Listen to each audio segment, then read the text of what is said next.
افلم یسیرو، کیا پھر انہوں نے سیر کی، فی الارض، زمین میں، فینظروا، کہ وہ دیکھیں، کیف کان عاقبۃ الذین، کیسا ہوا انجام ان لوگوں کا جو من قبلہم، ان سے پہلے ہوئے، کانوا اکثر منہم، وہ تھے زیادہ تعداد میں ان سے، واشد قوتاً، اور زیادہ سخت قوت میں، وآثاراً فی الارض، اور نشانات کے اعتبار سے زمین میں، فما اغنا عنہم، پھر نہ کام آیا ان کے، ما کانوا یکسبون، وہ تھے جو کماتے۔ اللہ رب العالمین نے اس سے پیچھے اپنی توحید اور توحید کے ماننے والے اور اس کا انکار کرنے والے، ان کا ذکر کرنے کے بعد اپنی طاقت اور قدرت کا اظہار کیا کہ میں زمین و آسمان کا مالک ہوں۔ پھر اللہ تعالیٰ نے اس بات کو واضح کیا کہ یہ اگر آپ کو جھٹلا رہے ہیں تو ان سے پہلے لوگوں نے بھی اپنے نبیوں کو جھٹلایا اور ان کا انجام برا ہوا۔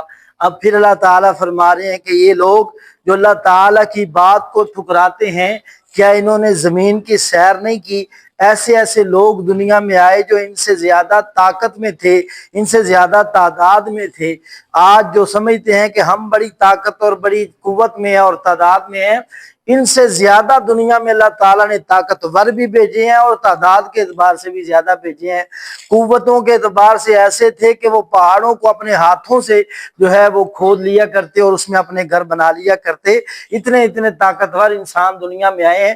فرمایا کسی کو اس کے جو کماتا رہا، جو وہ طاقت اپنی ازماتا رہا، جو وہ اپنی تعداد پر مان کرتا رہا، اسے کچھ کسی نے فائدہ نہیں دیا۔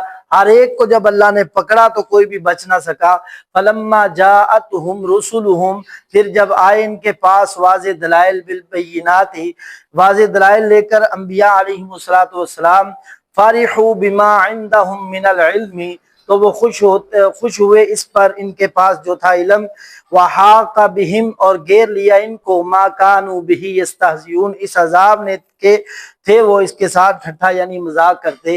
اللہ رب العالمین نے واضح فرمایا کہ جب انہوں کے پاس انبیاء علیہ السلام دین کی دعوت لے کر آئے تو وہ اپنے علم کے مطابق، اپنی سوچ فکر کے مطابق ان کا مذاق اڑایا کرتے، سمجھتے کہ ہمارے پاس جو علم ہے وہ قرآن و سنت سے بھی، انبیاء کی تعلیم سے بھی زیادہ اعلیٰ ہے، معاذ اللہ۔